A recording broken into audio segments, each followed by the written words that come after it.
కూడి వచ్చిన సంఘానికి, లైవ్లో ఉంటున్న వాళ్ళకి నా నిండు వందనాలు. దేవునికి స్తోత్రం చెబుదాం. హల్లెలూయా. ఉపద్య గ్రంథము ద బుక్ ఆఫ్ ఉపద్య వర్స్ 21, 21వ వాక్యం. ఇందులో అధ్యాయం ఉండదు, ఒకటే పేజీలో, ఒకటో అధ్యాయము 21, చాప్టర్ 1 వర్స్ 21. హల్లెలూయా. మరియు ఏశావు యొక్క కొండకు తీర్పు తీర్చుటకై సియోను కొండ మీద రక్షకులు పుట్టుదురు. అప్పుడు రాజ్యం యెహోవాది అగును. దేవునికి మహిమ కలుగును గాక. హల్లెలూయా. ఈ వాక్యం ద్వారా ప్రభు మనందరితో మాట్లాడును గాక. ప్రియ దేవుని బిడ్డలారా, చదవబడిన ఈ లేఖన భాగం కోసం చిన్న ప్రార్థన. పరిశుద్ధుడు మహోన్నతుడైన తండ్రి, చదవబడిన ఈ లేఖనం కొరకు ఈ లేఖనాన్ని విరిచి వడ్డించండి. ప్రాణాత్మ దేహములతో నీ సన్నిధిలో లొంగిపోతుండగా మీరే గ్రహింపచేయువారుగా, మీరే ఒప్పింపచేయువారుగా, మీరే మాతో ఉండి నడిపించండి. నన్ను మరుగుపరచండి, మీరే ప్రత్యక్షమై మాట్లాడమని, పరలోకము నుండి నీ ప్రత్యక్షతలు అనుగ్రహించమని యేసు నామములో ప్రార్థించి పొంది ఉన్నాము తండ్రి. ఆమేన్. హల్లెలూయా. దేవుని స్తోత్రం కలుగునుగాక. హల్లెలూయా. ఇక్కడ మనం అందరము అర్థం చేసుకోవాల్సిన విషయం ఒకటి ఉంది. అదేమిటంటే, సియోను కొండ మీద రక్షకులు పుడతారని రాయబడి ఉంది. సియోను కొండ మీద రక్షకులు పుట్టుదురు. ఎందుకోనంటే, ఏశావు యొక్క కొండకు తీర్పు తీర్చుటకై సియోను కొండ మీద రక్షకులు పుట్టుదురు. అప్పుడు రాజ్యము యెహోవాది అగును అని రాయబడి ఉంది. ఇది చాలా ప్రవచనాత్మకమైనటువంటి వాక్యం. ఇందులో లోతైన సత్యాలు ఆ 21వ వాక్యములో చాలా ఉన్నాయి. ఎన్నో ప్రవచనాల నెరవేర్పులు ఉన్నాయి. దేవుని స్తోత్రం చెప్పండి. హల్లెలూయా. సో ఇక్కడ ప్రాముఖ్యమైన విషయం ఏంటంటే, ఏశావు యొక్క కొండకు తీర్పు, సియోను కొండ మీద రక్షకులు పుట్టడం చాలా ప్రాముఖ్యమైన విషయాలు. ఇందులో భాగంగా దేవుని రాజ్యం, ఈ 3 విషయాలు ధ్యానం చేయాలి. ప్రాముఖ్యంగా మనము సియోను కొండ మీద రక్షకులు పుట్టుదురు అనే మాట మనం చూస్తున్నాం. హల్లెలూయా. ఆయా సమయాలలో, ఆయా కాలాలలో దేవుడు ఇశ్రాయేలీయులను రక్షిస్తూ, కాపాడుతూ, వారిని పోషిస్తూ, సంరక్షిస్తూ ఆయా సమయాలలో ప్రవక్తలు వచ్చారు. ఆయా సమయాలలో మరి గొప్ప గొప్ప రాజులు వచ్చారు. ఆయా సమయాలలో ఇశ్రాయేలీయులు బంధించబడినప్పుడు, చెరగొని పోయినప్పుడు వారిని విడుదల కలుగు చేసి తీసుకురావడానికి, లేకపోతే వారు చెరలో ఉండగా వారిని బందీ గృహశాలలో ఉండగా, ఒక దేశంలో బానిసలుగా ఉండగా వారందరినీ విడుదల కలుగు చేసి తీసుకురావటానికి ఆయా సందర్భాల్లో రక్షకులను దేవుడు పుట్టించాడు. హల్లెలూయా. రక్షకులు అంటే రక్షించువారు అని అర్థం. హల్లెలూయా. ఈ రక్షకులు వేరు, పరము నుండి వచ్చిన రక్షకుడు వేరు. దేవుని స్తోత్రం. అయితే ఇశ్రాయేలీయులందరినీ ఆయా సమయాలలో వారు దేవుణ్ణి బాధించినప్పుడు, లేకపోతే దేవుడు వారిని ఇతర దేశాలకో లేకపోతే వేరే దేశానికి బానిసలుగా అప్పగించినప్పుడు, మరలా వాళ్ళు మారు మనసు పొంది, దేవా నువ్వు నాకు కావాలన్నప్పుడల్లా దేవుడు ఏం చేసేవాడంటే, ఆ ప్రజల పశ్చాత్తాపాన్ని బట్టి, ఆ ప్రజల పాపాలు ఒప్పుకున్న విధానాన్ని బట్టి దేవుడు ఏం చేసేవాడంటే, సరే వీళ్ళు పశ్చాత్తాపడ్డారు కనుక ఒక రక్షకుణ్ణి పుట్టించడం, అంటే లేపటం. హల్లెలూయా. ఒక రక్షకుణ్ణి ప్రేరేపించడం, అతన్ని అభిషేకించడం, అతన్ని ఒక నాయకుడిగా ప్రతిష్ఠించడం, అతని ద్వారా ఇశ్రాయేలీయులకు విడుదల ఆయా సందర్భాల్లో అలాంటి రక్షకుల ద్వారా కలిగేది. హల్లెలూయా. అర్థమైంది అనుకుంటున్నాను. దేవుని స్తోత్రం. ఆ లెక్కలో వాస్తవానికి మీరు ఈ పోరాటం అనేది ఉంది. అర్థమవుతుందా? చెరగులోకి వెళ్ళిపోవటం, పోరాటం జరగటం, మరలా విడుదల కావటం. ఆమేన్. ఇక్కడ దేవుని పిల్లలు ఎవరైనా, వాళ్ళు ఇశ్రాయేలీలే కావచ్చు, లేక మనమే కావచ్చు, మనము చెరగొని పోయినప్పుడు, అపవాది చెరలోకి వెళ్ళినప్పుడు మనలను విడుదల కలుగు చేటుకు మన కొరకు రక్షకుడు వచ్చాడు. హల్లెలూయా. మన కొరకు వచ్చిన రక్షకుడు ద్వారా మనకు విడుదల ఉంది. ఆమేన్. అందుకే చాలామందికి మనం చెప్పే సువార్త ఏంటంటే, మార్కు సువార్త 1:15 రాయబడినట్టుగా, కాలము సంపూర్ణమై ఉన్నది, దేవుని రాజ్యము సమీపించి ఉన్నది, మీరు మారు మనసు పొంది సువార్త నమ్మండి, చీకటిలో నుంచి విడుదల కండి. దేవుడు పరము నుండి వచ్చి ఉన్నాడు, ఆయన వెలుగై ఉన్నాడు. హల్లెలూయా. అంటే రక్షకుడు రక్షిస్తాడు. దేని నుంచి? అగ్నిగుండం నుంచి రక్షించేవాడు. ఆమె పాతాళ వశమున కాకుండా తప్పించేవాడు. ఆమె ఎంత తీవ్రమైన విషయం ఇది, ఎంత ఇంపార్టెన్స్ విషయం అండి ఇది. రక్షణ అనేది దేవుని స్తోత్రం. ఎంత ప్రాముఖ్యమైన విషయం అండి మానవులకి రక్షణ అనేది. హల్లెలూయా. అంటే యేసు ప్రభు వారు పుట్టింది మానవుల విమోచనకి, అగ్నిగుండం తప్పించి రక్షించుటకు. ఆమేన్. మరి సియోను కొండ మీద రక్షకులు పుడుతూ ఎందుకు వచ్చారు చూడండి. ఆయా సందర్భాల్లో ఇశ్రాయేలీయులు ఐగుప్తు దేశంలో బానిసలుగా ఉన్నారు. సియోను కొండ మీద పుట్టిన రక్షకుల్లో ఒక భాగంగా మనం మోషే అని చెప్పుకోవచ్చు, దేవుని స్తోత్రం. యెహోషువ అని చెప్పుకోవచ్చు, హల్లెలూయా. ఏలియా అని చెప్పుకోవచ్చు, ఎలీషా అని చెప్పుకోవచ్చు, హల్లెలూయా. ఇప్పుడు నేనంటాను ప్రియ దేవుని బిడ్డలారా, ఆయా సందర్భాల్లో ఆయా కాలాల్లో ప్రజలకు విడుదల కలిగించుటకు, ఆయా సందర్భాల్లో వారి చెరలో ఉన్న వారికి బయటికి తీసుకురావడానికి వీరిని దేవుడు ఉపయోగించుకున్న సాధనాలుగా ఉన్నారు. ఆమేన్. దేవుడు ఉపయోగించుకున్న ఒక గ్రేట్ వెపన్ లాంటి వాళ్ళు, ఒక యుద్ధాయుధం లాంటి వాళ్ళు. హల్లెలూయా. ఒక చిన్న మాట నేను మీకు జ్ఞాపకం చేస్తాను. న్యాయాధిపతుల గ్రంథంలోకి వెళదాం అందరం కూడా. ఇక్కడ న్యాయాధిపతుల గ్రంథంలో మనం చూస్తే ఓత్నియేలు అనబడినటువంటి ఒక వ్యక్తి ఉన్నాడు. అతని గురించి పరిశుద్ధ గ్రంథంలో మనం చదువుదాం.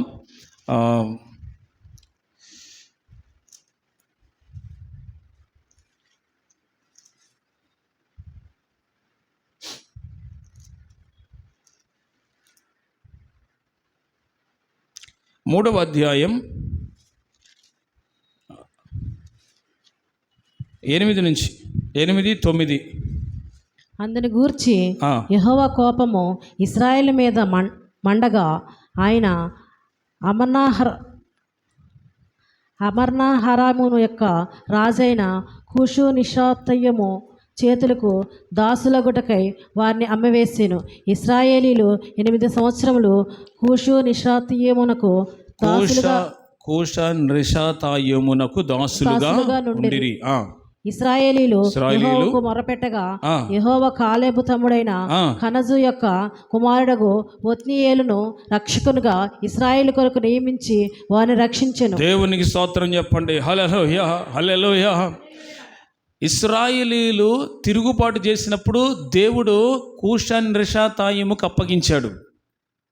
కొంచెం పేర్లు నోరు తిరగపోవచ్చు కానీ కొంతమందికి కూషాన్ రిషాతాయిము అతనికి అప్పగించాడు.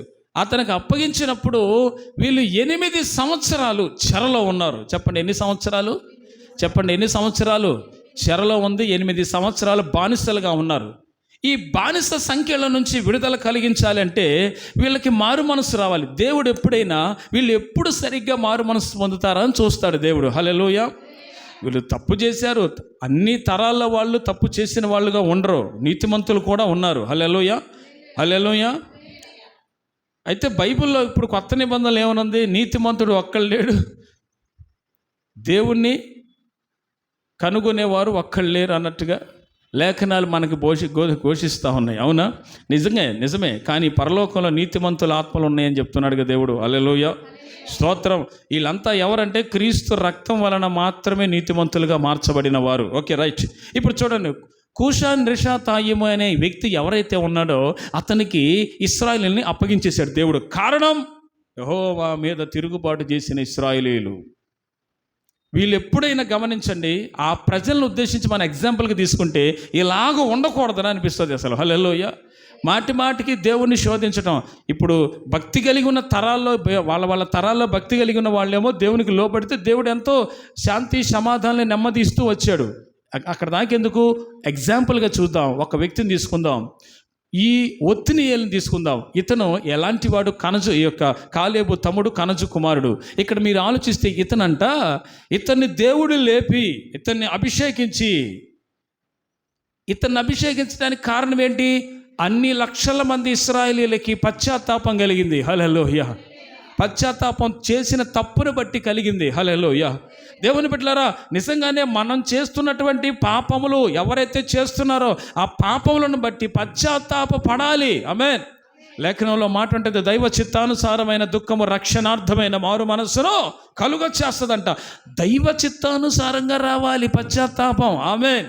చేసిన పాపములు ఏంటంటే కొంతమంది మూర్ఖ స్వభావం కలిగిన వాళ్ళు ఉంటారు, కొంతమంది ఒప్పుకోని వాళ్ళు ఉంటారు, కొంతమంది కప్పుకునే వాళ్ళు ఉంటారు. అసలు మాకేం సంబంధం, మేము పరిశుద్ధులని లోకానికి కనపడుతుంటారు. నేను అంటాను, దేవుని బిడ్డలారా, పరమనున్న దేవుని దృష్టికి రేపు బేరీజు వేసినప్పుడు, రేపు అదిగో జకర్యా గ్రంథంలో ఉంటుంది, త్రాసు ఇలాగ వేసినప్పుడు, మట్టపు గుండె ఇలా వేసినప్పుడు తెలిసిపోద్ది ఎవరి దగ్గర ఏ వంకరతనం ఉందో.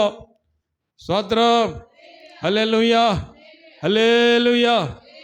దేవుని బిడ్డలారా, మట్టపు గుండు వేసాడంటే యేసు రక్తమే జయమిక. హల్లెలూయా. కాబట్టి ఇశ్రాయేలీయులు పశ్చాత్తాపడ్డారు. 8 సంవత్సరాలు బానిస సంఖ్యలో ఉన్నారు. వాడు వెట్టి చాకిరీ చేపిస్తున్నారు. ఈ గొడవంతా ఏందిరా బాబు, మాకు ఈ బాధ అంతా ఏంది, ఇదంతా ఎందుకు మనకు అసలు? మనం తప్పు చేసినందునే, మనం అతిక్రమం చేసినందునే మనము బానిసలుగా వెళ్ళిపోయాము. కనుక మన పితరులు అలాగే క్షమించమని అడిగితే విడిపించాడు కదా, మనము కూడా క్షమించమని అడుగుదాం.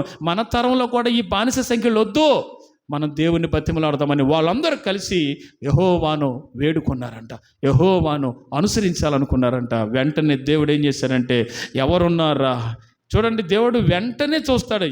వీళ్ళకి పశ్చాత్తాపం కలిగింది, విడుదల కలిగించంటే చాలు, దేవుడు వెంటనే ఆయన రెస్పాండ్ అవుతున్నాడు. హల్లెలూయా. కాలేబు తమ్ముడు కనజు కుమారుడైన ఒత్నియేలును దేవుడు రక్షకునిగా లేపెను. హల్లెలూయా. ఏమయ్యా, నువ్వు ఎలా రక్షకుడు అవుతావు? వారిని విడిపించుటకు యుద్ధము చేసి ఆ యుద్ధముల విజయం ఒత్నియేలు ద్వారా విప్పించాడు దేవుడు. ఆమేన్, హల్లెలూయా. ఇప్పుడు చూడండి, ఇతను ఇశ్రాయేలీయులను కూషానిషాతాయమైన వ్యక్తి ఎవరైతే ఉన్నారో అతని రాజ్యంలో నుంచి వీళ్ళందరికీ యుద్ధం జరిగించిన తర్వాత ఇశ్రాయేలీయులు చెరగా ఉన్న వాళ్ళందరిని తీసుకొచ్చాడు మళ్ళీ. ఆమేన్. వారికి విడుదల కలిగింది. ఆమేన్. కారణం, ఆ రక్షకుడు లేచి ఉన్నాడు. ఈ సియోను కొండ మీద ఆ రక్షకులు ఒత్నియేలు కూడా ఒకడు. హల్లెలూయా.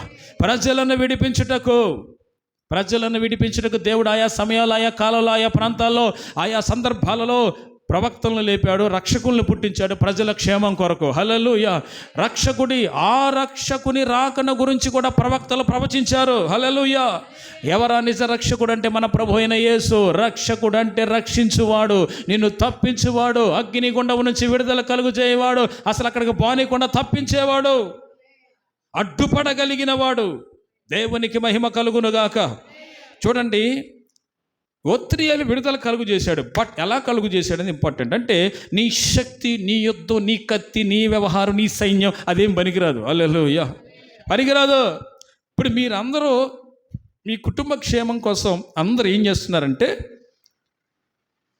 కొంతమంది ప్రార్థన చేస్తారు, కొంతమంది చేయలేరు, కొంతమంది ఏమో విజ్ఞాపనాత్మతో నింపబడతారు గంటల తరబడి. నేను అంటాను, ఎవరు యుద్ధం ఎక్కువసేపు చేస్తారో ఆత్మీయ ప్రార్థన యుద్ధం, వారిలో జయ జీవితం ఉంటుంది. ఆమేన్.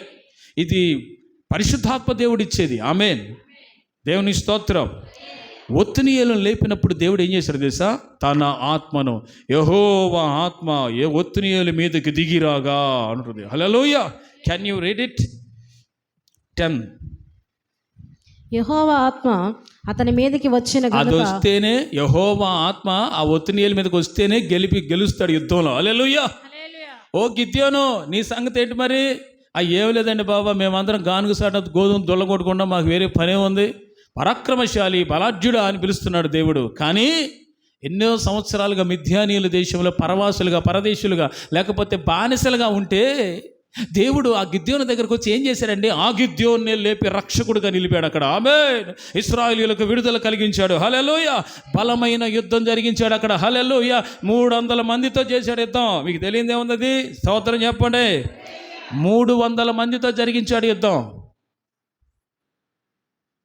ఆ యుద్ధం కూడా విచిత్రంగా ఉంటుందిలేండి. దేవుని స్తోత్రం చెప్పండి. ఎలా ఉంటుంది ఆ యుద్ధం? ఒక మాట చెప్తాను మీకు. హల్లెలూయా. ఆ మాట ధ్యానం చేయకపోతే అసలు మనకి కుదరదు కూటం అసలు. హల్లెలూయా. ఏమండి, అందరు నవ్వే చూడండి. మిథ్యానీయులు లక్షల మంది, వేల మంది, లక్షల మంది ఉన్నారు కదా సైన్యం. వాళ్ళ మధ్యలో, వాళ్ళ దేశంలో, మిథ్యాను దేశంలో వీళ్ళంతా బానిస సంఖ్యలో ఉన్నారు కదా ఇశ్రాయేలీయులు. తప్పు చేసినందునే అక్కడికి వెళ్ళారన్న సంగతి ఇశ్రాయేలీయులకి కలిగింది. పశ్చాత్తాపం కలిగింది. అమ్మో, వింటున్నారా? పశ్చాత్తాపం కలిగింది. దేవుడు మామూలు ఎవరినన్నా రక్షకుడిని వచ్చి విడిపిస్తే బాగుండండి. ఎందుకంటే ప్రారంభం నుంచి వాళ్ళు చెరలో పోవటం, దేవుడు రక్షించడం, వారు చెరలో పోవటం, దేవుడు అని విడిపించడం. ఏమిటండి ఇదంతా? తరాల్లో సరైన మార్పు లేదు. భక్తి కలిగిన వాళ్ళు కొందరు ఉంటే భక్తిహీనులుగా కొందరు ఉన్నారు. భక్తిహీనులు భక్తి గల సమూహాన్ని చెడగొడుతున్న రోజులు ఇవి. ఇశ్రాయేలీయులు 430 ఏళ్ళు బానిసలుగా ఉన్నారు ఐగుప్తు దేశంలో. అవునా? విడిపించడానికి ఎవరు వెళ్ళారు? మోషే వెళ్ళాడు. దేవుని స్తోత్రం. సియోను కొండ మీద రక్షకులు పుట్టారు. హల్లెలూయా. ప్రజలను విడుదల కలుగజేయటకు. అసలు వీళ్ళందరూ వాళ్ళకి ఇశ్రాయేలుకి విడుదల కలిగజేయించడానికి రక్షకులు లేపాడు. అసలు టోటల్గా ప్రపంచంలో ఉన్న ప్రజలందరిని రక్షించడానికి ఒకే ఒక్క రక్షకుడు పైనుండి వచ్చాడు. హల్లెలూయా. ఆయన వచ్చాడంతే దేవుని స్తోత్రం. సకల మానవాళికి విమోచన దొరికింది. హల్లెలూయా. సకల మానవాళికి విమోచన కలిగించిన వాడు మన రక్షకుడైన యేసుక్రీస్తు ప్రభువే. ఆయన పరిశుద్ధుడు, పాపరహితుడు. ఆమేన్. ఇక్కడ మనం ఆలోచించాల్సింది, కంప్లీట్ చేద్దాం. ఒత్నియేలు మీద దేవుని ఆత్మ దిగిరాగా అతడు ఏం చేశాడు? యుద్ధం చేసి అక్కడ కూషాన్ రిషాతాయిము అనబడిన వ్యక్తి ఎవరైతే ఉన్నాడో రాజుని జయించి ఇశ్రాయేలీయులకు విజయాన్ని కలుగు చేశారంట. దేవుని ఆత్మ గిద్యోని మీదకి రావాలి, దేవుని ఆత్మ యెఫ్తా మీదకి రావాలి, ఖచ్చితంగా దేవుని ఆత్మ సంసోను మీదకి రావాలి, దేవుని ఆత్మ ప్రవక్తల మీదకి రావాలి, ఈ రక్షకుల మీదకి కూడా దేవుని ఆత్మ దిగి రావాలి. ఆమేన్. హల్లెలూయా చెప్పండి. లేకపోతే కార్యం జరగదు, వర్కౌట్ అవ్వదు, కూటం కుదరదు. హల్లెలూయా. ఆత్మ నింపుదల కలిగి ఉంటేనే తప్ప, అభిషేకం ఉంటేనే తప్ప. హల్లెలూయా. విజయము రావాలంటే అభిషేకం ఉండాలి. పరిశుద్ధాత్ముడు మీలో ఉన్నాడని గుర్తెరిగి ప్రతి విషయంలో జయ జీవితం ఇస్తున్న యేసయ్యకు స్తోత్రం చెబుదామా? హల్లెలూయా. శత్రు సమూహమును లయపరచగలిగిన అభిషేకం మన మీదకి దిగి వచ్చునుగాక. హల్లెలూయా. ఇక్కడ చూడండి, యెహోవా ఆత్మ ఒత్నియేలు మీదకి దిగిరాగా ఇశ్రాయేలుకి న్యాయాధిపతి యుద్ధమునకు బయలుదేరగా యెహోవా అరామ్న హరాయిము రాజైన కూషాన్ రిషాతాయిమును అతని చేతికి అప్పగించెను. అతడు కూషాన్ రిషాతాయిమును జయించెను. అప్పుడు 40 సంవత్సరములు దేశము నెమ్మది పొందెను. చప్పట్లు కొట్టి ప్రభునామాన్ని మహిమపడతాం అందరం కూడా. హల్లెలూయా. How many years? ఎన్ని సంవత్సరాలు ఇశ్రాయేలు దేశానికి సమాధానం కలిగింది ఒత్నియేలు జయం ఇచ్చిన తర్వాత అంటే 40 సంవత్సరాలు. ఒక వ్యక్తి దేవుని కొరకు నిలబడి ఆత్మాభిషేకం చేత నిలబడి యుద్ధములో జయించి దేవుని ప్రజలకు విజయాన్ని చేకూర్చి ఒక 40 సంవత్సరాలు యుద్ధాలు లేకుండా శాంతి సమాధానాలతో ఉందంట. ఒక వ్యక్తి లేపితే, ఒక వ్యక్తిని దేవుడు ఎన్నుకుంటే ఆ వ్యక్తి ద్వారా వచ్చిన శాంతి సమాధానం 40 సంవత్సరాలు, 40 ఇయర్స్. యుద్ధాలు ఏమి లేవంటే ఇంకా. హల్లెలూయా. ఎందుకంటే ఇతని ద్వారా యుద్ధంలో జయం వచ్చింది. అది 40 సంవత్సరాల దాకా నిలిచింది. ఇక యుద్ధాలు లేకుండా దేవుడు చేశాడు. దేవుని స్తోత్రం చెప్పండి. హల్లెలూయా. హల్లెలూయా. నేను ఇంకో మాట చెప్తా వినండి. సొలొమోన్ గారు చాలామంది 700 మంది భార్యలు, 300 మంది ఉపపత్నులు ఉన్నారు ఆయనకి. అవునా?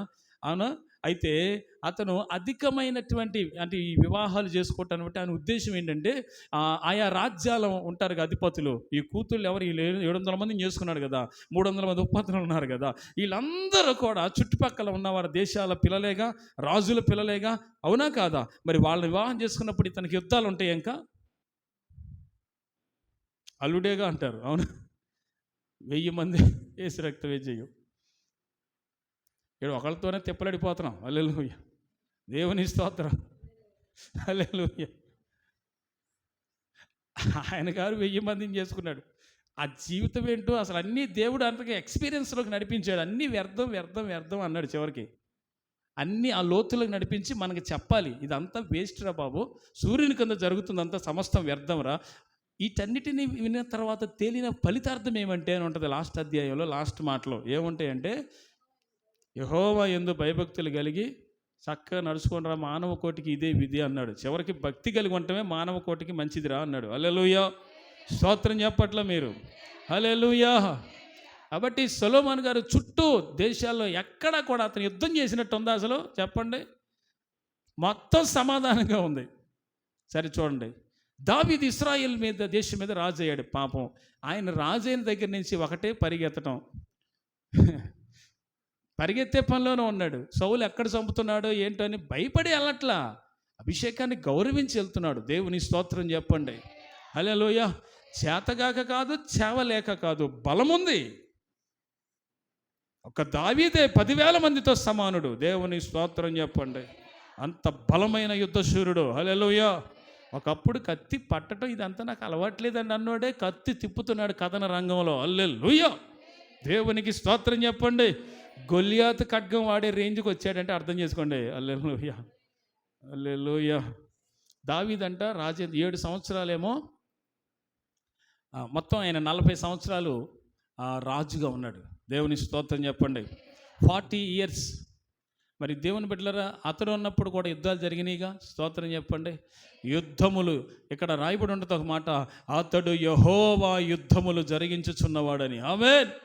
కాబట్టి నీవు యెహోవా యుద్ధములు జరిగించుచున్నవాడవు, దేవుని పనిని మేదేసుకున్నవాడవు అని అర్థం చేసుకోవాలి మనం. హల్లెలూయా. ఇవాళ దేవుని పనిని మేదేసుకునే వాళ్ళు ఎంతమంది, యుద్ధం చేసేవాళ్ళు ఎంతమంది, ఇది యెహోవా యుద్ధం అనేది ఎంతమంది. యుద్ధం అంటే ఈ రోజుల్లో మిమ్మల్ని కత్తిపట్టి రమ్మట్లేదుగా దేవుడు. ఆత్మల చేత నింపబడి విజ్ఞాపనల కన్నీటి ప్రార్థనే యుద్ధము. హల్లెలూయా, హల్లెలూయా. కాబట్టి దేవుని బిడ్డలారా, ఇటు గిద్యోనికి విజయం గురించి ధ్యానం చేద్దాం. అటు దావీదైన 40 సంవత్సరాలు యెహోవా యుద్ధములు జరిగించాడు. ఇటు ఒత్నీయేలు కూడా దేవుని ఆత్మ చేత నింపబడి ఇశ్రాయేలీయులకు విజయం ఇచ్చి చెరలో నుంచి విడిపించాడు. ఆమేన్. మీరు దానియేలు గ్రంథం చూడండి. అక్కడ కూడా బబులోను దేశానికి యూదులందరూ కొనిపోబడినప్పుడు ఆ బానిస సంఖ్యలు ఆ బానిసలుగా ఉండేటువంటి ఆ సమయం అయిపోతే దాని గురించి గ్రంథములో చదివినటువంటి దానియేలు, ఇది ఈ సంవత్సరంతో మా బానిస సంఖ్యలన్నీ పోతున్నాయి కదా, మరి తర్వాత ఏం జరుగును అని యెహోవాకు ప్రార్థన చేశాడు. చెరలో ఉండే ప్రార్థన చేశాడు, విడుదల కొరకే ప్రార్థన చేశాడు. మమ్మల్ని జ్ఞాపకం చేసుకో ప్రభువా, మాకు విడుదల ఇవ్వు ప్రభువా, నీ చిత్తం ఏమిటో బయలుపరచు ప్రభు అని దానియేలు చెరలో ఉండే ప్రార్థన చేశాడు. ఆమేన్. బానిసత్వంలో ఉండే ప్రార్థన చేశాడు. బబులోన్లో ఉన్నా వారు చెరగొనిపోబడ్డారు కనుక వారు అక్కడికి బానిసలుగా వెళ్ళినట్టే. తర్వాత వాళ్ళు దీవించబడ్డారు, అది వేరే విషయం. కానీ బానిస సంఖ్యలో ఉన్నారు. వారి విడుదల కొరకు దానియేలు ప్రార్థన చేశాడు. ఆమేన్, హల్లెలూయా. Can you read it? చూద్దాం.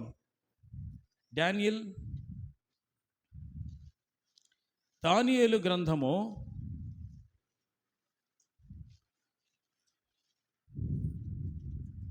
చూడండి. ఇక్కడ ఉంటుంది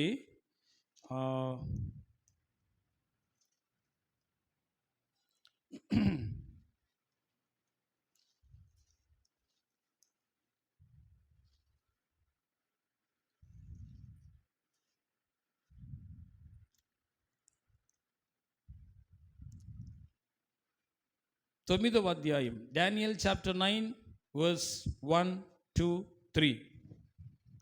మాదీయుడగు అహష్వేరోషు యొక్క కుమారుడైన దర్యావేషు కల్దీయుల పైన రాజాయను. అతని ఏలుబడిలో మొదటి సంవత్సరమందు దానియేలును నేను యెహోవా తన ప్రవక్త యిర్మీయాకు సెలవిచ్చి తెలియజేసినట్టు యెరూషలేము పాడుగా ఉండవలసిన 70 సంవత్సరములు సంపూర్తి అవుచున్నవని గ్రంథముల వలన గ్రహించి తిని, అంతటా నేను గోనె పట్ట కట్టుకొని ధూళి తలపైన వేసుకొని ఉపవాసముండి ప్రార్థనా విజ్ఞాపనలు చేయుటకే ప్రభువగు దేవుని ఎదుట నా మనసు నిబ్బరము చేసుకుంటుని. హల్లెలూయా, హల్లెలూయా.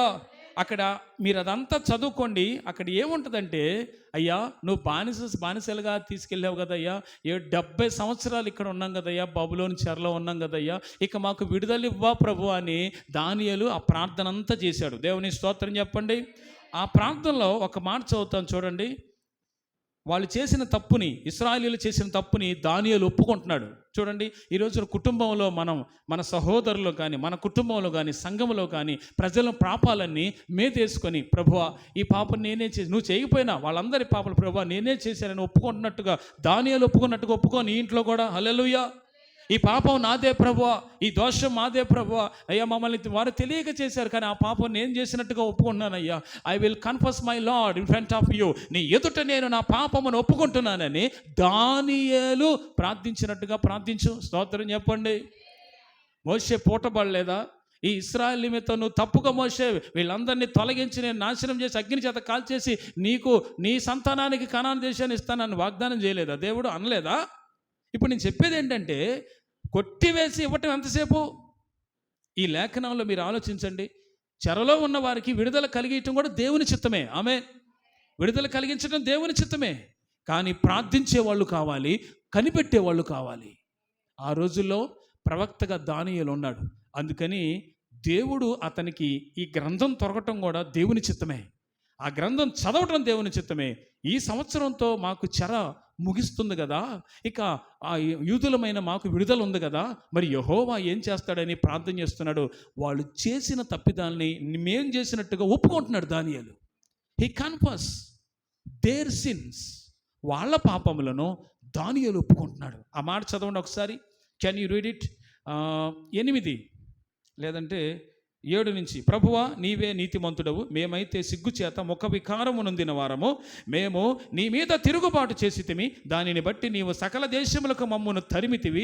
యెరూషలేములోను యూదయ దేశములోను నివసించు స్వదేశవాసులుగా ఉన్నట్టు పరదేశవాసులుగా ఉన్నట్టు ఇశ్రాయేలులందరికీ మాకును ఈ దినమున సిగ్గే తగి ఉన్నది. ప్రభువా నీకు విరోధంగా పాపము చేసినందున మాకును మా రాజులకును మా అధిపతులకు మా పితరులకు ముఖము చిన్నబోవునట్లుగా సిగ్గే తగి ఉన్నది. మేము మా దేవుడైన యెహోవాకు విరోధంగా తిరుగుబాటు చేసితిమి, అయితే ఆయన కృపా క్షమాపణములు గల దేవుడై ఉన్నాడు. హల్లెలూయా.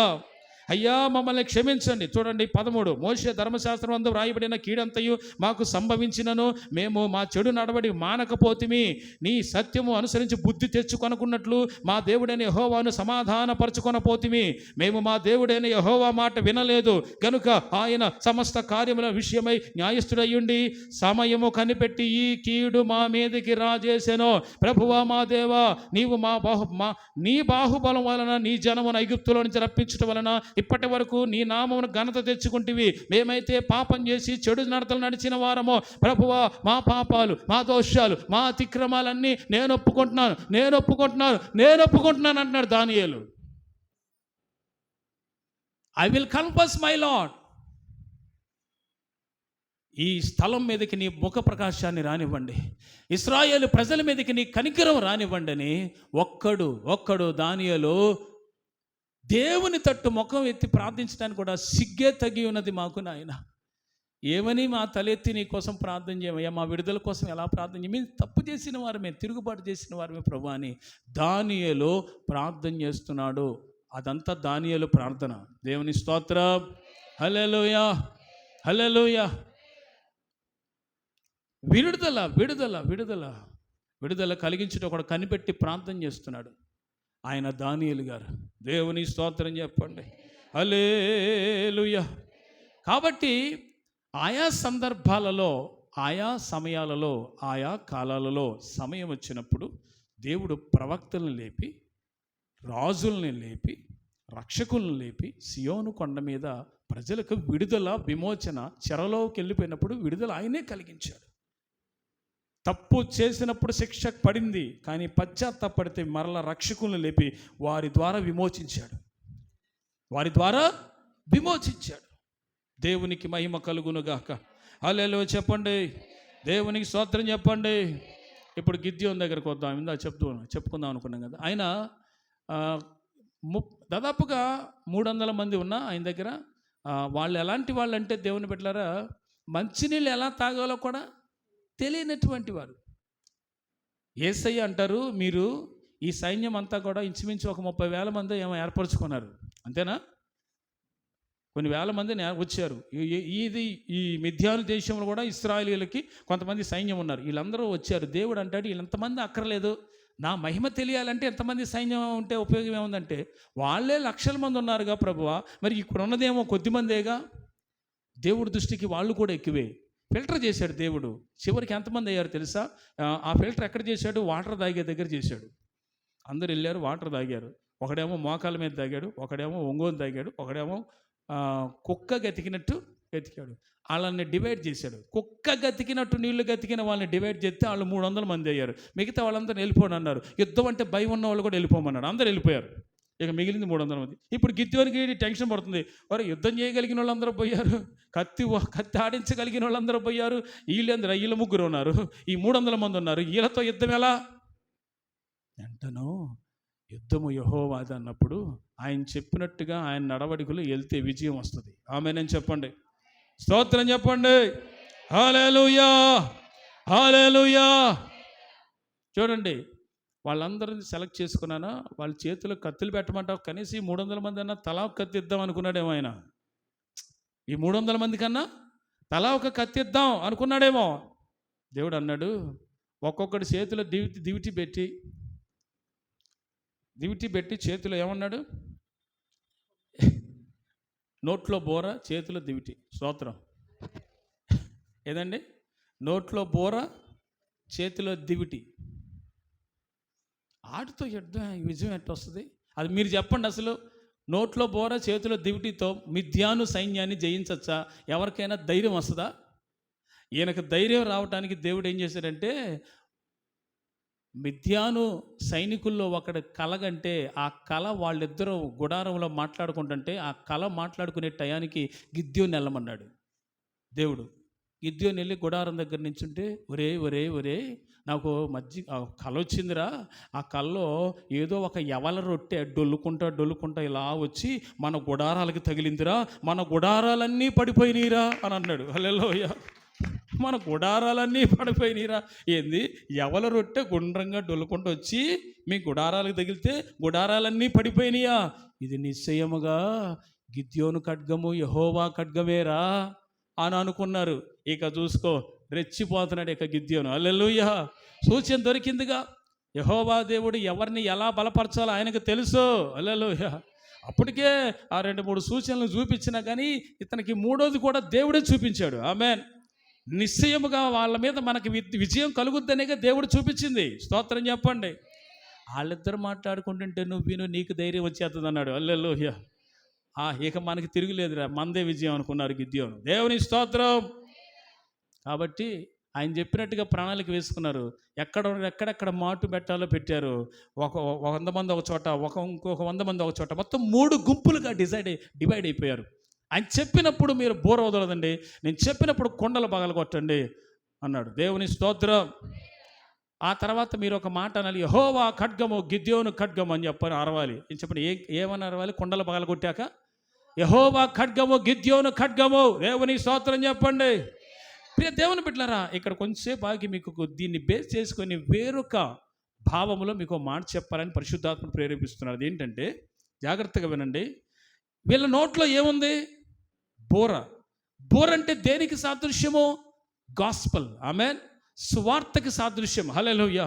నీవు సువార్త ప్రకటించే వ్యక్తివే అయితే విజయము నీతో కూడా ఉంటుంది. ఆమేన్.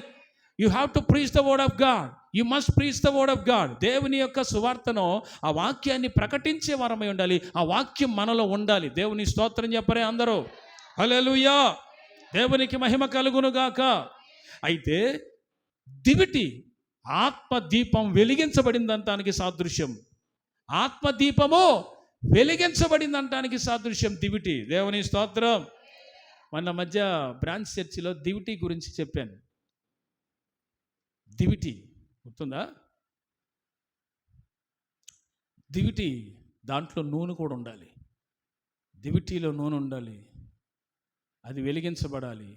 అనేకులకు ప్రకాశమానంగా దారిగా ఉండాలి. ఆమేన్. అంటే ప్రతి ఒక్కరి చేతుల్లో దేవుడు దివిటి పెట్టాడు. ఇప్పుడు ఆ దివిటి నీవే అయితే, ఒక ఆత్మ సంబంధమైన దివిటిగా నీవు ఉంటే, నువ్వు ప్రకాశించే వ్యక్తివే అయితే, నీ దీపము దీపస్తంభం మీదే ఉంటే, హల్లెలూయా, అనేకులు చూచి వెలుగులోకి వస్తారు. హల్లెలూయా. నీ ద్వారా, నీ సాక్ష్యం ద్వారా, నీ ప్రవర్తన ద్వారా, నీ మాట ద్వారా, నీ యొక్క ఆ సమర్పణ ద్వారా నీ ఒక దివిటిగా మండినట్లయితే అనేకులకు వెలుగవుతావు. చర్చిలోకి అనేకులు రావటానికి, సంఘ సహవాసులు అనేకులు రావటానికి దేవుడు నీకు కృప చూపుతారు. నీ ద్వారా అనేకులు రావాలి. నీ ద్వారా. దేవుని స్తోత్రం చెప్పండి. నీ ద్వారా అనేకులు వెళ్ళిపోకూడదు, నీ ద్వారా రావాలి. స్తోత్రం చెప్పండి. హల్లెలూయా. అంటే ఒక్కొక్క వ్యక్తి దివిటి అవ్వాలి, ఒక్కొక్క వ్యక్తి దీపస్తంభం అవ్వాలి. సువార్త నీ నోట ఉండాలి. దేవుని స్తోత్రం. ఏంటా సువార్త? ఎంత శక్తివంతమైన సువార్త!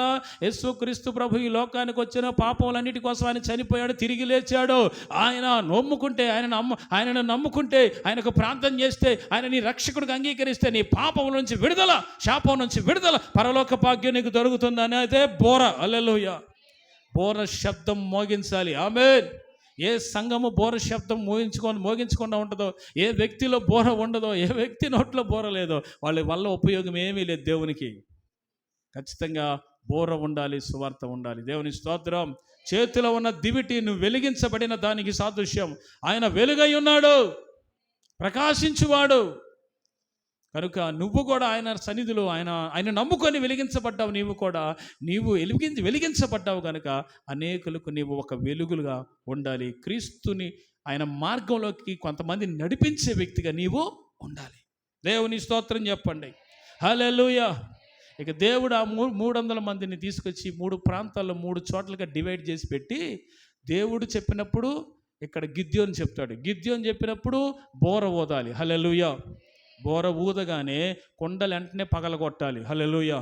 ఇక మిద్యాను సైనికులలో వాళ్ళు ఓడిపోయే సమయం వచ్చింది. ఈ గిద్యోను అనబడిన రక్షకుడి ద్వారా ఇశ్రాయేలీయులకు విమోచన, విడుదల కలగబోతుంది. ఆమేన్. ఇక చూడండి, వీళ్ళందరూ కూడా ఏం చేశారో తెలుసా? గిద్యోను చెప్పాడు, ఇలా పెట్టి అందరూ కూడా బోర ఊదండి. ఊదామండి. అందరూ 300 మంది బోర్లు ఊదారు. ఒకే తర్వాత కొండ వెంటనే పగలగొట్టారు.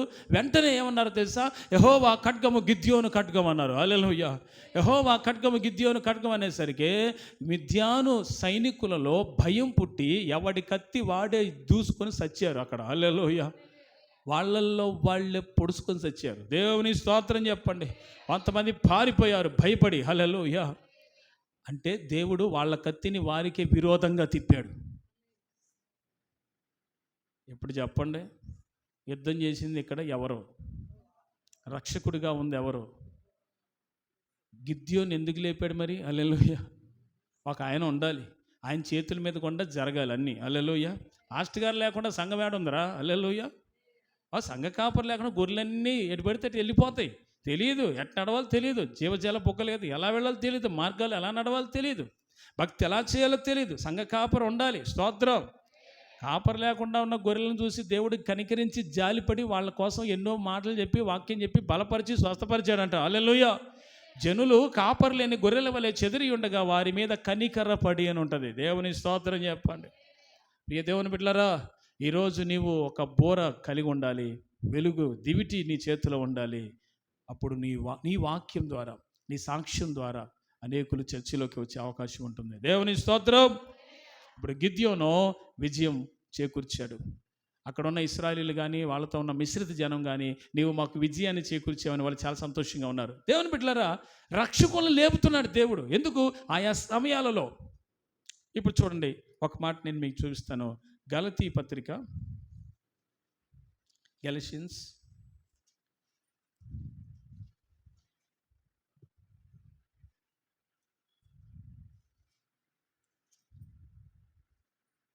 4:4. అయితే కాలము పరిపూర్ణమైనప్పుడు దేవుడు తన కుమారుని పంపెను. ఎవరండి? దేవుడు ఎవరిని పంపాడు? తన కుమారుని పంపెను. అయితే కాలము పరిపూర్ణమైనప్పుడు అంటే when the time was fulfilled, సమయము సంపూర్ణమైనప్పుడు అంటే ఏంటంటే, యేసు ప్రభువు నిమిత్తమై చెప్పిన ఆ ప్రవచనాలన్నీ ఏ సమయానికి నెరవేరాలో ఆ కాలం వచ్చిందంట. అందుకని యేసు ప్రభు పుట్టాడు. ఆమేన్. ఆ టైం ఫుల్ఫిల్ అయింది. అట్ ద సేమ్ టైం ఆ టయానికి రోమా గవర్నమెంట్ రావాలి. అది వచ్చింది అప్పటికే. వాళ్ళ శిక్షలు దారుణంగా ఉంటాయి, అవి అమలు కావాలి. ఆ సిలువ యాగములోనే, ఆ క్రూసిఫిక్షన్లోనే యేసు ప్రభు చనిపోవాలి. హల్లెలూయా. సిలువకు, ఆ కొయ్యకు మేకులతో కొట్టబడాలి. హల్లెలూయా. అంటే గవర్నమెంట్ రావాలి. ఎవరి గవర్నమెంట్ రావాలి? రోమా గవర్నమెంట్ రావాలి. దాని గురించి దానియేలు గ్రంథంలో ఉంది. ఇనుము పాదములు ఇనుముతో ఉన్నటువంటి ఆ విగ్రహంలో చూపిస్తాడు కదా దర్శనంలో దేవుడు. అది రోమా ప్రభుత్వ సామ్రాజ్యానికి సాదృశ్యం కాదు, రోమా ప్రభుత్వమే. ఆమేన్. కఠినమైన ఆంక్షలు కలిగిన ప్రభుత్వం అది రావాలి. ఆ సమయం వచ్చింది అంతే. ఇక టైం ఫుల్ఫిల్డ్ అయిపోయింది. క్రూసిఫిక్షన్ అనే శిక్ష వాళ్ళు అమలు చేశారు రోమా ప్రభుత్వ సైనికులు. ఆ సిలువ అనే భయంకరమైన శిక్ష ఒకటి అమలులో పెట్టారు. వింటున్నారా అందరూ? సిలువ అనే శిక్ష అమల్లో పెట్టారు. చాలా ఘోరమైందండి అది. మీకు విషయం చెప్పనా, సిలువ మీద చనిపోయినటువంటి వారిని సాయంత్రం వరకు ఉంచరండి. ఎందుకంటే మ్రానున వేలాడిన వాడు శాపగ్రస్తుడు అని ఉంది వాక్యంలో. వాస్తవానికి పాత నిబంధనలో ఎవరికైనా శిక్ష విధిస్తే, ఎవడైనా మ్రాను మీద వేలాడితే వాడిని సాయంత్రం వరకు ఉంచరు, తీసేస్తారు. ప్రభు వీళ్ళిద్దరు దొంగల మధ్య సిలువబడి ప్రభు ఇద్దరికంటే ముందే చనిపోయారు, మహిమలోకి వెళ్ళిపోయారు. ఆయన తండ్రి యొద్దకు తన ఆత్మను అప్పగించుకున్నాడు, పరదేశంలోకి వెళ్ళిపోయాడు ఆయన. హల్లెలూయా. ఎవరైతే నేను మారాను, నాకు రక్షణ ప్రభువా నీ రాజ్యంతో వచ్చిన వాడిని జ్ఞాపకం చేసుకొని సిలువ మీద మారు మనసు పొందాడు, ఆ వ్యక్తిని కూడా అతని ఆత్మను కూడా పరదేశంలోకి తీసుకుని వెళ్ళిపోయాడు దేవుడు యేసయ్య. హల్లెలూయా. స్తోత్రం చెప్పండి, హల్లెలూయా చెప్పండి. అయితే ఇక్కడ మీరు ప్రాముఖ్యంగా ఆలోచించాల్సింది ఏంటంటే, ఆ సిలువ క్రూసిఫిక్షన్, ఆ సిలువ యాగము, ఆ శిక్ష, ఆ పనిష్మెంట్ రోమా ప్రభుత్వం మాత్రమే అది అమలు చేసేది. సో ఆ టైం కూడా రావాలి. దేవుని స్తోత్రం. అన్ని సమయాలు ప్రవచనాలు, ఆ గవర్నమెంట్ రావటం, తర్వాత ఇవన్నీ ప్రవచనాలన్నీ కూడా నెరవేర్పు జరగటం కోసం ఆ టయానికి మరియమ్మ రావటం, మరియమ్మ పుట్టాలి, యోసేపు రావాలి, వాళ్ళు పెరిగి పెద్దవాళ్ళ వల్ల ఆ టైం రావాలి. ఫుల్ఫిల్ అంటారు. కాలము పరిపూర్ణమైనప్పుడు దేవుడు తన కుమారుని పంపెను. అంటే ప్రతిదానికి ఆ సమయం అనేది పూర్తయితే తప్ప జరగదు ఏదైనా. ఆమేన్. మనం చాలామంది అనుకుంటా ఉంటాం, నాకెందుకు కార్యం జరగట్లేదు అనుకుంటాం. ప్రతిదానికి ఒక సమయం ఉంది. ప్రసంగి గ్రంథం చదవండి, మీకు పూర్తిగా అర్థం అవుతుంది. అసలు మీరు మమ్మల్ని ఏం అడగరేక. దేవునికి స్తోత్రం. హల్లెలూయా. కాలము పరిపూర్ణమైనప్పుడు దేవుడు తన కుమారుని పంపడం ఉంది. సూర్యుని కింద సమస్తము ఏదైనా జరగాలంటే ఆయా సమయాన్ని బట్టే జరుగుద్ది. హల్లెలూయా. స్తోత్రం చెప్పండి. మునుపు జరిగిందే ఇప్పుడు జరుగుతున్నది. ఆమె గతంలో జరిగిందే ఇప్పుడు పెద్ద కొత్తదేం లేదు సూర్యుని కింద అనిపిస్తుంది. హల్లెలూయా. కాబట్టి నువ్వు పుట్టావు, దేవుని స్తోత్రం. నువ్వు పుట్టాక ఏమి పెద్ద మార్పులేమి రాలా. అదే గాలి, అదే నీరు, అదే గాలి, అదే వాతావరణం, అదే స్కై, పంచభూతాలన్నీ అయ్యే. దేవుని స్తోత్రం చెప్పండి.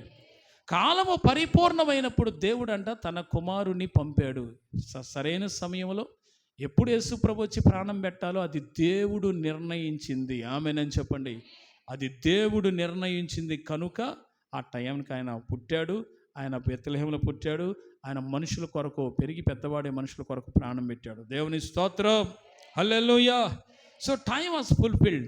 సమయం రావాలి దేనికైనా, సమయం పూర్తవ్వాలి దేనికైనా, అప్పుడే నీ కార్యాలు ఏదైనా జరుగుతాయి. మనం ఏదో మన కోసం మనం తొందరపడితే జరగవు. దేవుని స్తోత్రం.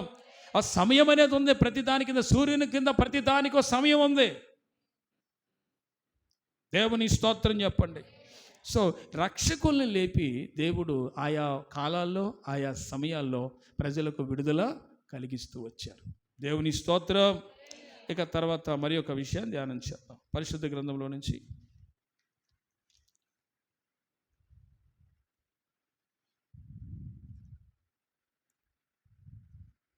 నెక్స్ట్ వ్యక్తి శాంసన్. చెప్పండి ఎవరు? సంసోను. చెప్పండి అందరూ చెప్పండి ఆ పేరు ఒకసారి. తర్వాత యెఫ్తా. చెప్పండి ఎవరు? యెఫ్తా.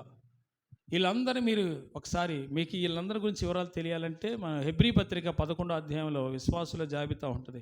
విశ్వాసుల వీరులు, పరాక్రమశాలు, శూరులు, ప్రభుని వెంబడించిన వాళ్ళు, అదంతా మీరు అధ్యాయం అంతా ఒకసారి చదువుకుంటే వాళ్ళు ఎంత బలమైన విశ్వాసులు అయితే వాళ్ళకి విజయం కలిగిందో అందులో ఉన్నాయి. దేవుని స్తోత్రం చెప్పండి. దేవుని స్తోత్రం చెప్పండి. చూడండి, యెఫ్తా ఒక యవ్వన ప్రాయంలోనే రాజు అయ్యాడు. సంసోన్ ఇశ్రాయేలీయుల విమోచన కొరకు పిలువబడినవాడు. చూడండి ఒకసారి చూద్దామా. న్యాయాధిపతుల గ్రంథం మరి 13వ అధ్యాయము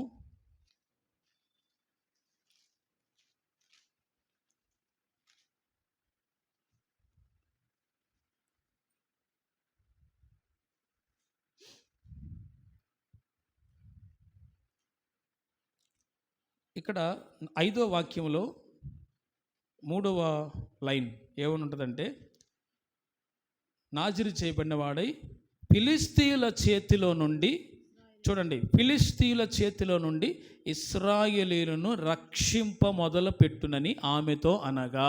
ఆమెనని చెప్పండి. ఎవరిని రక్షించటానికి సంసోన్ పుట్టింది? ఇశ్రాయేలీయులను రక్షించుటకు. దేవునికి స్తోత్రం చెప్పండి. హల్లెలూయా. దేవునికి మహిమ కలుగునుగాక. హల్లెలూయా. సో ఇప్పుడు మనం జాగ్రత్తగా వాక్యాన్ని విందాం. నా వైపు చూస్తూ వినండి.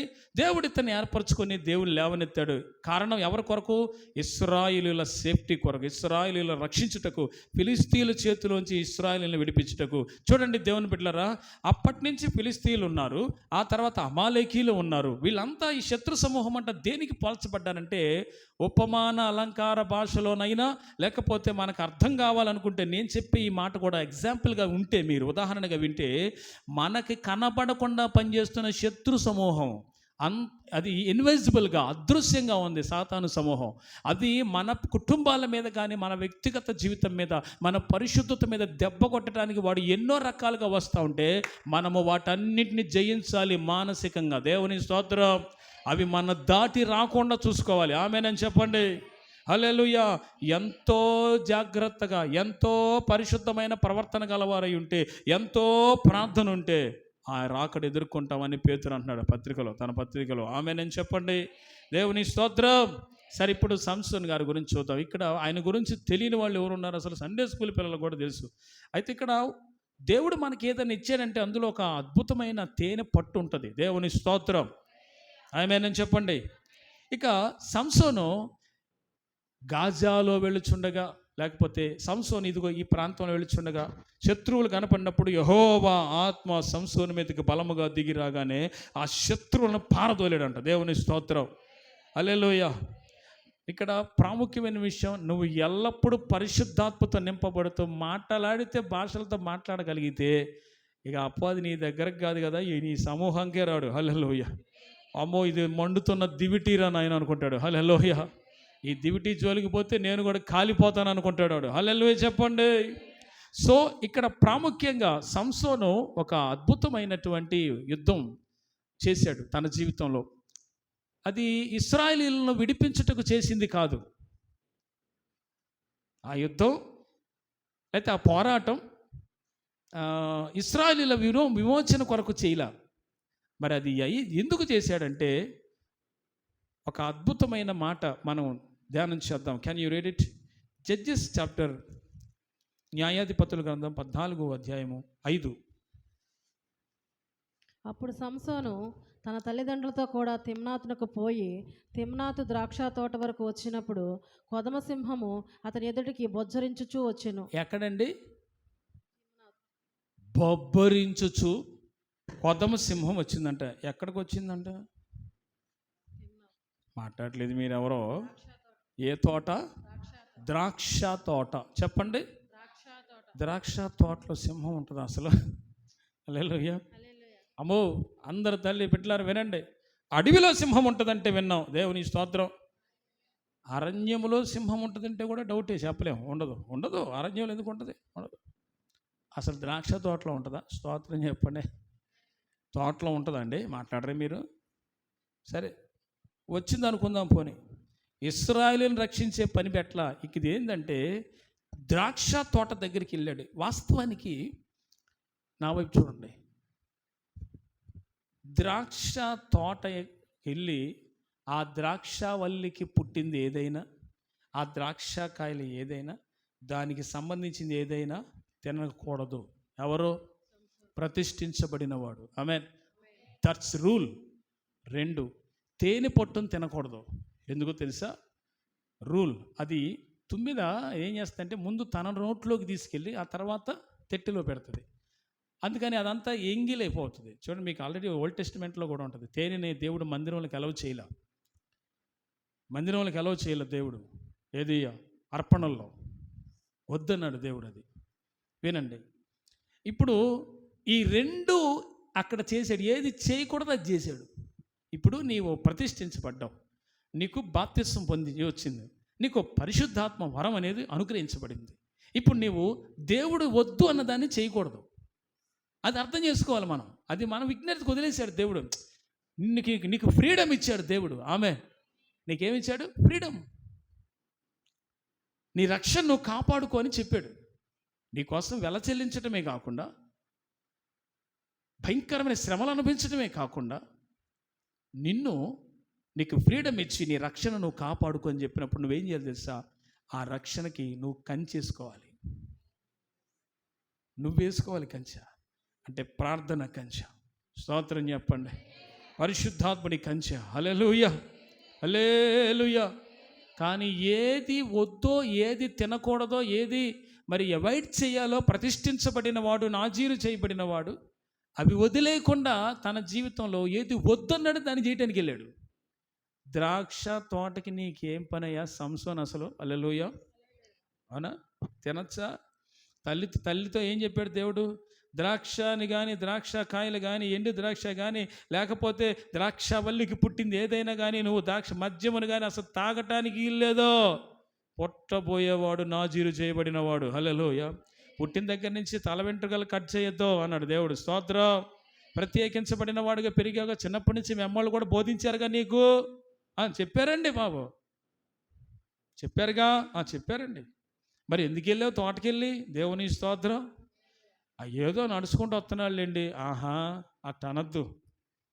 దేవుని బిడ్డలారా చూడండి, ఇక్కడ కాసేపు ఆగి ఇక్కడ ఒక చిన్న మాట నేను మీకు ఒక 2-3 నిమిషాలు ఉపదేశం చేస్తాను. జాగ్రత్తగా వినండి. ఉపదేశం అంటే ఇది ఇలా ఉంటుంది, అది తెలుసుద్ది మీకు. హౌ టు కంపేర్ ద్రాక్ష తోట సంఘము. చెప్పండి ఏంటండి? ద్రాక్ష తోట సంఘము. చెప్పండి అందరూ. సంఘము. నేను సంఘము అని ఒక మాట అనమల్లా. ద్రాక్ష తోట వదిలిపెడుతున్నారు మీరు. అదే వచ్చింది తిప్పలు ఎక్కడను 2 సార్లు చెప్పాను నేను. ద్రాక్ష తోట సంఘము అనండి. హల్లెలూయా. అక్కడ రక్షకుడుగా ఉన్నాడు, ఆ కాపలాగా ఉన్నాడు. ఎగ్జాంపుల్గా చెప్పాలంటే ఇశ్రాయేలీలే ద్రాక్ష తోట అనుకోండి, పోయి అనుకుందాం. వాళ్ళని కాపాడటానికేగా వచ్చింది సంసోను. హల్లెలూయా చెప్పండి. అవునంటారా కాదంటారా? వాళ్ళని కాపాడటానికేగా వచ్చింది ఎవరు? సంసోను. వాళ్ళని రక్షించటానికేగా. అప్పటికే ఇశ్రాయేలీలు ఫిలిస్తీన్ల యొక్క ఏలుబడిలో ఉన్నారు. అప్పటికే బానిసలుగా ఉన్నారు. ఫిలిస్తీన్ల ఏలుబడిలో ఉన్నారు. ఇశ్రాయేలీలు బానిసలుగా ఉన్నారు. కానీ సంసోన్ని లేపాడు. హల్లెలూయా. 430 సంవత్సరాలు ఇశ్రాయేల్ బానిసలో ఉన్నారు. కానీ లేవి వంశంలోంచి మోషేని లేపాడు. హల్లెలూయా. దేవునికి మహిమ కలుగును గాక. దేవుని స్తోత్రం. సరే, ఈ ద్రాక్ష తోట దగ్గరికి, దేవుని సంఘము అనబడిన ద్రాక్ష తోట దగ్గరికి, ఆ తోటను పాడు చేయటానికి, ఆ తోటను నాశనం చేయటానికి, ఆ తోట ఫలములన్నీ చెదరగొట్టడానికి, ఆ తోటనంతటినీ నాశనం చేయటానికి ఒక గర్జించు సింహమైన అపవాది అనబడిన సాతానుడు వచ్చాడు అక్కడికి. అర్థమవుతుందా మీకు? గర్జించు సింహమైన అపవాది, మన విరోధి అయిన అపవాది గర్జించు సింహం వల్లే ద్రాక్ష తోటకు వచ్చాడు. ఇప్పుడు అక్కడ రక్షకుడుగా ఉన్నటువంటి ఈ సంసోను ఏం చేశాడు తెలుసా? యెహోవా ఆత్మ సంసోను మీదకి బలముగా దిగిరాగా, హల్లెలూయా, దాన్ని కొట్టి చంపి, దాన్ని చీల్చి, దాని నోరు పట్టుకొని చీల్చి, దాన్ని చంపి. అంటే ఇక్కడ మనకి ఏం తెలియజేస్తున్నాడంటే, మన విరోధి అయిన అపవాది ద్రాక్ష తోట అనబడిన సంఘాన్ని చెదరగొట్టకుండా, పాడు చేయకుండా ఉండటానికి నీవు ఒక అభిషేకం పొందిన సంసోనులాగా ఉండాలి. ఆమేన్. దేవునికి స్తోత్రం చెప్పండి. ద్రాక్ష వనమును కాపాడుటకు సేవకులు ఉన్నారు, కానీ సంఘము కూడా వనమే గనుక మీరందరూ కూడా ప్రార్థించేవారు అవ్వాలి. మీరందరూ కూడా అపవాదిని లయపరచువారు అవ్వాలి. మీరు కూడా గర్జించు సింహం అపవాదిని కోరలు చీల్చేవారంగా, తీసేవారుగా ఉండాలి. అలాంటి అభిషేకం మనమందరి మీదకి దిగి వచ్చునుగాక. హల్లెలూయా. తిమ్నాతు ద్రాక్ష తోటలకు వచ్చినప్పుడు కొదమ సింహం అతని ఎదుటికి బొబ్బరించుచూ వచ్చెను. యెహోవా ఆత్మ అతన్ని ప్రేరేపించగా, అతని చేతులు ఏమీ లేకపోయినను ఒకడు మేక పిల్లలను చీల్చినట్టు అతడు దానిని చీల్చెను. ఆమేన్. దేవునికి మహిమ కలుగునుగాక. కాబట్టి ఆ చీల్చాడు, చంపాడు దాన్ని. వాస్తవానికి మృత కళేబరాన్ని ప్రతిష్ఠించబడిన వాడు ముట్టకూడదు. నా వైపు చూడండి ఒకసారి. ఈ చిన్న మందికి ఎందుకయ్యా ఇంత వాక్యం? హల్లెలూయా. ఆయన ఇస్తాడంతే. స్తోత్రం. కృప. వినండి అమ్మా, వినండి. ఏమన్నాడు? ఏం చెప్పాను ఇట్లారా? అది మరి చచ్చిన డెడ్ బాడీని, కళేబరాన్ని ముట్టకూడదు ప్రతిష్ఠించబడిన వాడు. యాజకుని గురించి ఒక మాట ఉంటుంది లేవీకాండంలో. తన ఇంటి వారి కానీ ఎవరైనా చచ్చిపోతే దాన్ని తాగటానికి కూడా కుదరదు. ఒకవేళ వాళ్ళ మీద పడి ఏడ్చినా వాళ్ళు సాయంత్రం వరకు అపవిత్రుడు అవుతాడు. మళ్ళా నీళ్ళతో కడుక్కోవాలి, శుద్ధి అయ్యి వచ్చేంత వరకు కూడా చాలా జాగ్రత్తగా ఉండాలి. అది లేవి కాండంలో మనం చూసాం. ఇప్పుడు ఈ వ్యక్తి మృత కళేబరాన్ని ముట్టడానికి వెళ్ళలేదు. సరే చంపేసాడు, వెళ్ళిపోయాడు. పోనీలే చంపేశాడు, వెళ్ళిపోయాడు. తిరిగి వచ్చాడు మళ్ళీ అదే రూట్లో. వచ్చేటప్పుడు అది చచ్చి ఎండిపోయి ఉంది. దానికి తేనె తెట్టె పట్టి ఉంది. సింహం డొక్కలో తేనె పట్టుంది అక్కడ. ఆ తేనె పట్టేసరికి అది వస్తా చూసి, ఆహా ఇది భలేగుందిగా, నీకు రూల్ గుర్తుకు రాలేదమ్మా? హల్లెలూయా. నేను అంటాను, కనపడేసరికి ఇది కనపడేసరికి దీంతో పాపం చేయటం, ఇది కనపడేసరికి ఈడితో పాపం చేయటం, అది కనపడేసరికి దాన్ని చూసి మోహించటం, దీన్ని చూస్తే వాళ్ళు పోస్ట్ చూసి మొత్తం ఊహించేయటం, దీన్ని చూసి దాన్ని చూసి అపవిత్రమైనవన్నీ చూసి ఏది చెయ్యొద్దన్నాడో దాన్ని చేసేయటమేనా?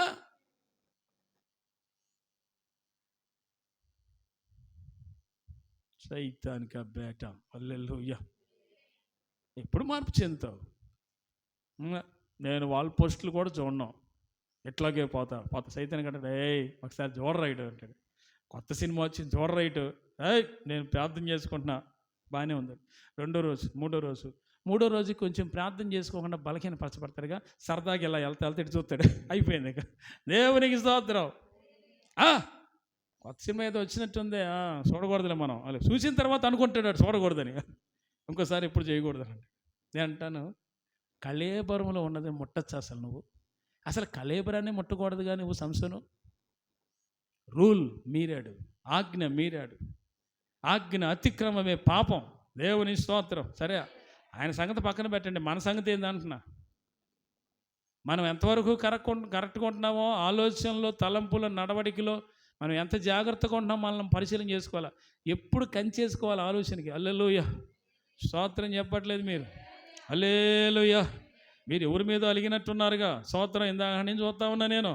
మీరు దేవుని మీద అలిగితే ఉపయోగం ఏముంది? నేను ఆల్రెడీ మనం ఈ కోటాలు స్టార్ట్ చేసే ముందే చెప్పా, హల్లెలూయా అంటే పరలోకంలో మీరు ప్రజెంట్ అయినట్టని.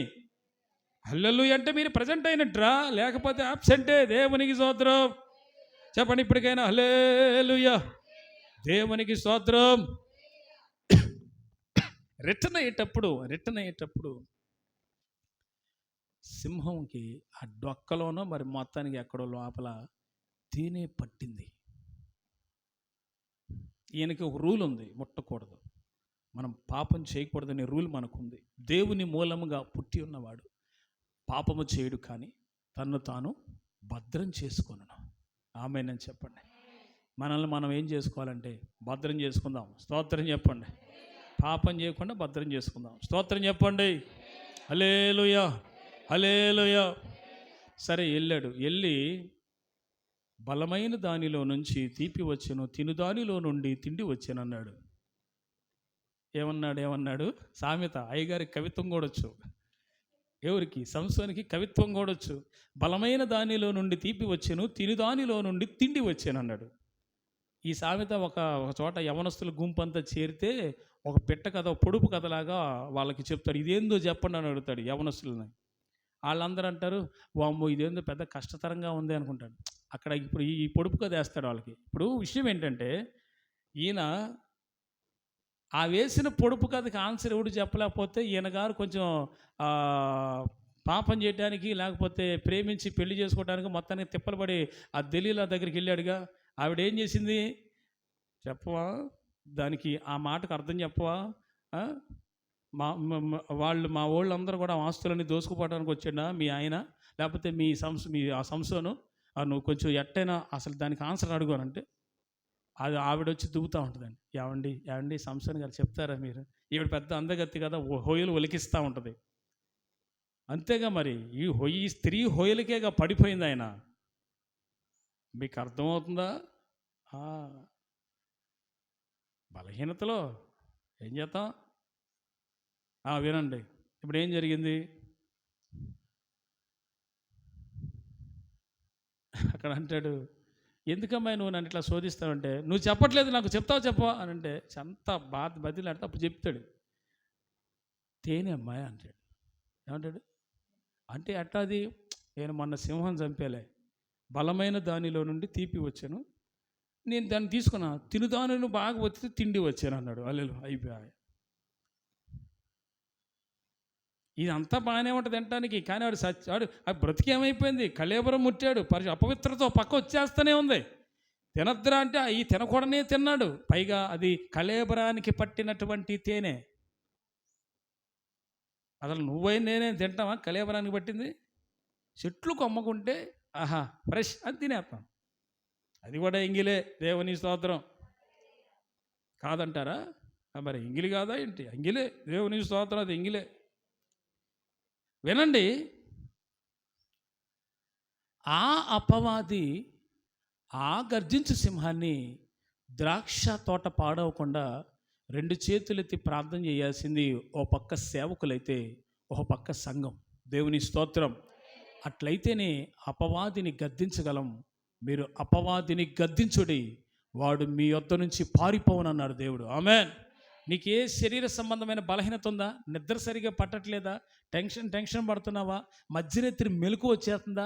నిద్రపోవటానికి అసలు నిద్ర కన్ను అంటట్లేదా? నేను అంటాను దేవుని బిడ్డలారా, బాధ ఎక్కువ ఉందా? గుండెలో వేదన ఎక్కువైపోతుందా? నువ్వు ఓ పని చేయి, లేచి మంచిలు తాగి మళ్ళీ ఏదో దుప్పటిదని పడుకున్నా నిద్ర రాట్లా, ఆ టైంలో బైబిల్ చదువుకోపోని స్తోత్రం. నువ్వు బైబిల్ది వచ్చేస్తా ఉంటుంది నిద్ర. అమ్మో బైబిల్ తీస్తే అమ్మో ఒక్క 4 నుంచి అప్పుడు బైబిల్ మూసాం నిద్ర వస్తుందని చెప్పి పడుకుంటే నిద్ర రాదు మళ్ళీ. మీరందరూ బాగా ఆలోచించండి ఒకసారి. ఇప్పుడు క్యాజువల్గా జనరల్గా జరిగే థింగ్ ఇది ప్రతి వాని జీవితంలో. కానీ ఏ బాధ ఉన్నా కానీ వాటిని గద్దించగలిగితే, నా యొద్ద నుంచి పోమని ఆజ్ఞాపించగలిగితే మీరు ప్రశాంతమైన నిద్ర హ్యాపీగా పడుతుంది. దేవుని స్తోత్రం. ఇప్పుడు గలిబిలికి కారణం చాలా ఉంటాయి. అది నీ తప్పు కావచ్చు, నీ బలహీనత కావచ్చు, వాట్ ఎవర్ ఇట్ ఈస్. కానీ ఒప్పుకొని విడిచిపెట్టి ప్రార్థన చేసుకుంటే ప్రశాంతమైన మనసు వస్తుంది. ఆమేన్ చెప్పండి. దేవుని స్తోత్రం చెప్పండి. హల్లెలూయా. ఇశ్రాయేలీయుల రక్షణ కొరకు ఒక రక్షకుడిగా సంసోనును లేపితే, ఫిలిష్తీయులను అనపటానికి లేపితే, ఇతడేమో దారి తప్పిపోయి తొలగిన వ్యక్తిగా ఉన్నాడు. ప్రియ దేవుని బిడ్డలారా, కానీ దేవుడు ఆయన జ్ఞాపకం చేసుకున్నాడు లాస్ట్ మూమెంట్లో.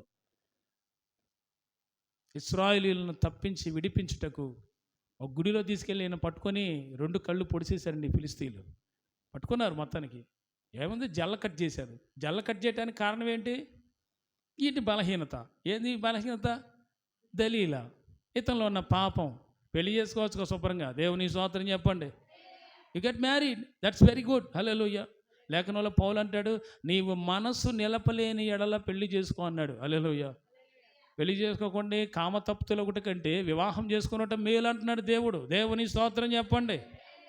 ఏంది, నేను లేఖనంలో చెప్పానండి, ఎగ్జాక్ట్గా ఉన్నది ఉన్నట్టుగా చెప్పా. కామతప్తులు ఒకటి కంటే పెళ్లి చేసుకున్నట్టు మేలు. దేవుడు ఇది నా హితోపదేశమే అన్నాడు పౌలు. దేవుని స్తోత్రం చెప్పండి. సరే, ఇప్పుడు ఏదేమైనా చేసిన తప్పుదాన్ని బట్టి అతని మీదకి ఒక ఉరిలాగా శిక్ష అనేది వచ్చింది. 2 గుడ్లు పోయినాయి, పట్టారు, అటు ఇటు పట్టుకున్నారు. 2 స్తంభాలు కేసి కడితే 2 స్తంభాలు ఒక్కసారి జ్ఞాపకం చేసుకో ప్రభువా, మారు మనసు పొందాడు అక్కడ. ఆమేన్ చెప్పండి. ఫస్ట్ ఈ ఒక్కసారి ప్రభువా, ఇశ్రాయేలు నిమిత్తం, లేకపోతే నా కన్నుల నిమిత్తం వీళ్ళ మీద నేను పగ తీర్చుకుంటా, వీళ్ళందరినీ హతం చేస్తా, చాలామంది ఉన్నారు ఇక్కడ ఫిలిష్తీయులని.